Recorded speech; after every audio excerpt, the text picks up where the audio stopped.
तो Kurosaki Ichigo. अब ये नाम एनिमे के बिग थ्री ब्लीच में सबसे पॉपुलर भी है। अब इचिगो ब्लीच एनिमे का एक मेन कैरेक्टर है और मेन हीरो है। और जिन जिन लोगों ने ब्लीच एनिमे को देख रखा है उनको पता होगा कि इचिगो के पास काफी फॉर्म्स है लड़ने के लिए। और आज हम उन्हीं फॉर्म्स की बात करने जा रहे हैं और उन्हीं फॉर्म्स के बिहाफ पे उनको रैंक भी दिया जाएगा। अब जो इचिगो के फॉर्म्स है उसने ज्यादातर अपने आप को सेल्फ ट्रेन करके बनाया है और कुछ चीजों को उसने लड़ाई के बीच में सीखा है। हम इसे एक वीडियो में सारी चीजें डिस्कस करेंगे और इचिगो के सारे फॉर्म्स को भी मैं बताऊंगा। अब इसमें मैं इचिगो की स्टार्टिंग से लेकर 1000 ईयर ब्लड वॉर आर्क तक के सारे फॉर्म्स की मैं बात करूंगा। अब इसमें जो इचिगो का एक एक फॉर्म है वो काफी ज्यादा पावरफुल और बैड एस है। अब यहाँ पर जितने भी एनिमे फैंस होंगे चाहे किसी भी कम्युनिटी से बिलोंग करते हो उन सभी को पता है कि बांकाई की आवाज सबसे बेस्ट है। तो इसी चीज की रिस्पेक्ट करते हुए ब्लीच के क्रिएटर्स ने इसको बिल्कुल डिसअपॉइंटमेंट नहीं बनाया है। इचिगो का एक एक फॉर्म बिल्कुल बैड एस है और वो इस फॉर्म तक कैसे पहुंचा उसकी कहानी भी बड़ी मस्त है। तो फिर अगर अभी तक आपने चैनल को सब्सक्राइब नहीं किया तो कर लेना और फिर चलो स्टार्ट करते हैं। अब नंबर 10 पर आता है होलो फील्ड इचिगो। अब ये फॉर्म एक बैटल फील्ड में निकला था जिसमें इचिगो लड़ाई कर रहा था गोटाई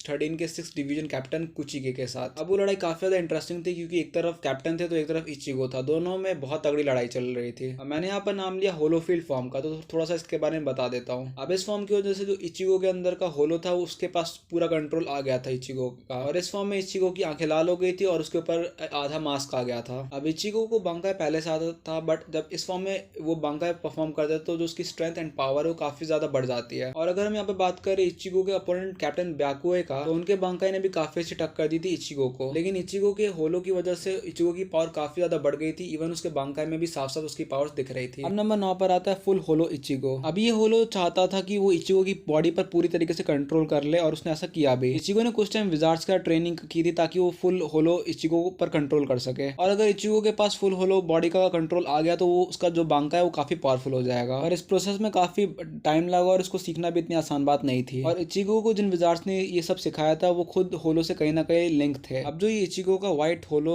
फॉर्म था वो पूरी तरीके से उसकी स्किन व्हाइट कर देता था। अब ये फॉर्म काफी टाइम से विजार्ड्स के साथ लड़ाई कर रहा था और उसे काफी टाइम से आजाद भी होना था। और इसके पास काफी पावर थी, ये इवन अपने एक उंगली से भी ब्लास्ट कर सकता है। एंड इसका बिहेवियर भी एक पूरे क्रूअल एनिमल की तरह है। अब नंबर 8 पर आता है होलो मास्क इचिगो। और तुम इसको फुल मास्क होलो इचिगो भी कह सकते हो क्योंकि जो पहला फॉर्म था उसमें सिर्फ आधे फेस पर मास्क था और जो दूसरा व्हाइट फॉर्म था उस पर मास्क ही नहीं था। और जब इचिगो ने व्हाइट होलो को हरा दिया तब उसके बाद इचिगो ने फुल्ली मास्टर कर लिया था होलो को। तब जाके इचिगो ने इस फॉर्म को मास्टर किया था। अब इस फॉर्म की वजह से इचिगो के पास एक पावरफुल बांकाई भी आ चुकी थी एंड पहले से ज्यादा स्ट्रेंथ, स्टेमिना और स्पीड थी। अब इस फॉर्म में आने की वजह से इचिगो काफी ज्यादा स्ट्रांग बन चुका था। इवन जब उसकी बैटल ग्रिमजॉ के खिलाफ भी थी उसने सिर्फ उस लड़ाई में उसको सिर्फ ह्यूमिलिटी किया था। मतलब एक अगर एक पावर का फ्लेक्स करना कहते हैं तो वो इस फॉर्म से आप देख सकते हो। और एक ऐसा फॉर्म है जिसमें इचिगो का होलो और खुद इचिगो दोनों मिलकर साथ में लड़ाई कर रहे थे। वो एक पूरा परफेक्ट फॉर्म है। अब नंबर 7 पर आता है फुल ब्रिंग बांकाई। ये जो फॉर्म है और ये जो पावर्स है वो पहले की पावर से बिल्कुल अलग है क्योंकि जब आइजन वाली लड़ाई में इचिगो ने अपनी पूरी शिनिगामी की पावर्स खो दिया था। जब इचिगो ने आइजन के खिलाफ लड़ाई में अपनी शिनिगामी पावर्स को खो दिया था तब उसको पूरे 17 महीने आम इंसानों के साथ रहना पड़ा था। अब इस टाइम के दौरान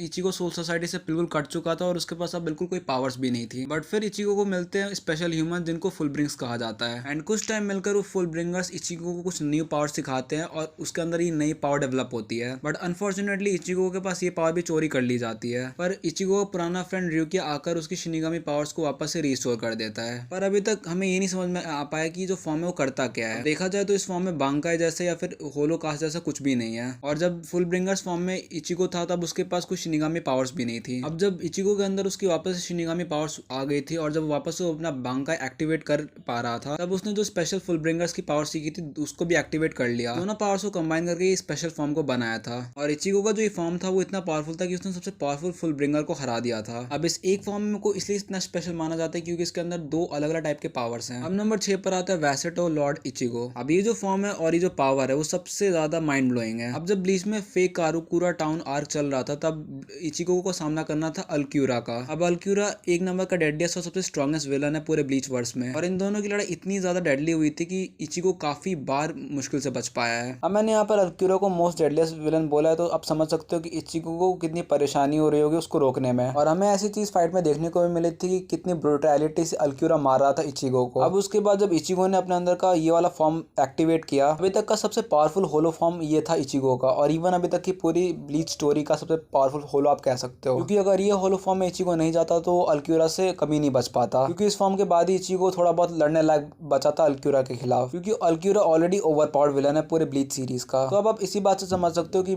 इचिगो को इस फॉर्म की कितनी ज्यादा जरूरत थी उस वक्त। अब नंबर 5 पर आता है मर्ज्ड होलो इचिगो। अभी जो फॉर्म है इचिगो का वो 1000 ईयर ब्लड वॉर आर्क में भी डेब्यूट हो रखा है। एंड ये फॉर्म इतना ज्यादा पावरफुल और इतना एक्स्ट्राऑर्डिनरी इसलिए बन जाता है क्योंकि इस फॉर्म के अंदर वो सारी पावर्स है जो इचिगो के मॉम डैड के अंदर हुआ करती थी। फॉर्म भी उसी चीज का एक साइन भी है और यही एक फॉर्म है जो आने वाले मांगा चैप्टर्स के आखिरी एडिशन में भी इस फॉर्म को ही दिखाया गया है। मर्ज होलो इचिगो ने सबसे पावरफुल एंटागोनिस्ट वायाको के खिलाफ लड़ाई की थी। अगर मैंने बोलने में थोड़ी बहुत गलती हो जाए तो मैंने लिख दिया पहले से ही, उसके लिए सॉरी। अब इस फॉर्म की वजह से इचिगो के जो पावर, स्ट्रेंथ और स्पीड है वो तीनों बढ़ गई थी काफी ज्यादा। अभी फॉर्म लड़ा था सबसे पावरफुल एंटागोनिस्ट के खिलाफ, तो जरूरत भी था क्योंकि योएक ने सबसे पावरफुल डबल अटैक इस पर कर दिया था। और अगर सच बात बोलूं तो ये अभी तक का सबसे एक ऑसम बैटल था ब्लीच का। अब नंबर 4 पर आता है डांगाई फॉर्म। जब इचिगो इतने टाइम आइजन के मैनिपुलेशन से हार गया था तब इचिगो के डैड ने बोला था कि तुम डांगाई फॉर्म को सीखो। अब ये फॉर्म कोई पावरफुल बांगाई बनाना नहीं सिखाता बल्कि फ्लो ऑफ टाइम और फ्लो ऑफ रियल वर्ल्ड के बीच में क्रॉस बैरियर बनाना सिखाता है। ये फॉर्म इतना पावरफुल है कि अगर इसको सही तरीके से यूज किया जाए तो बहुत ही पावरफुल बन सकता है क्योंकि तुम इसमें लिटरली टाइम से डील करते हो। इचिगो ने इस फॉर्म को मास्टर करने के लिए 3 महीने बहुत ही तगड़ी ट्रेनिंग की थी। अब जब इचिगो स्पेस में ट्रेनिंग कर रहा था वो भी काफी हार्ड, और जब वो वापस आया था लौट कर वो भी सिर्फ कुछ घंटे के लिए, अब उसके बाद उसके पास जितना भी टाइम था और उसे जितने भी लोगों ने देखा सब हैरान थे क्योंकि उतने टाइम में इचिगो का बांगा स्ट्रांग हुआ तो उसके बाल भी बड़े हो गए थे और इवन जो उसकी स्ट्रेंथ थी वो भी काफी ज्यादा बढ़ चुकी थी। और यही पावर है रियल दांगाई फॉर्म की। अब नंबर 3 पर आता है फाइनल गेत्सुगा टेंसो फॉर्म। जब इचिगो आइजन के खिलाफ लड़ाई कर रहा था अपने लास्ट टाइम में, तब इचिगो का सिर्फ एक ही मेन मोटिव था कि आइजन को हमेशा के लिए खत्म कर देना है इस बार। इवन जब इचिगो ने दांगाई फॉर्म के अंदर काफी ट्रेनिंग कर लिया था बट स्टिल उसको अभी बहुत कुछ सीखना बचा था। इचिगो ने अपने आप को नेक्स्ट फॉर्म में लाने के लिए टेंजा ज़ेंगात्सु के साथ मर्ज कर लिया था ताकि वो अलग लेवल पर जा सके। अब इचिगो को एक गेत्सुगा बनना पड़ा था बट आइजन एक गेत्सुगा है। अब इस फॉर्म में इचिगो के ब्लैक हेयर होते हैं भी काफी बड़े बड़े और उसके आसपास ब्लैक स्पिरिट होती है और पूरे शरीर पर व्हाइट पट्टियां होती है और ब्लैक फ्लेम्स आसपास होती हैं। अब एक तरीके से इसको सबसे पावरफुल एंड बैडएस फॉर्म भी कह सकते हो। इवन जो ये गेत्सुगा फॉर्म है वो नेचुरल एबिलिटीज तक का एक्सेस देता है। अब नंबर 2 पर आता है ट्रू शिकाई फॉर्म। अब इस फॉर्म की खासियत भी है क्योंकि ये काफी यूनिक है। अब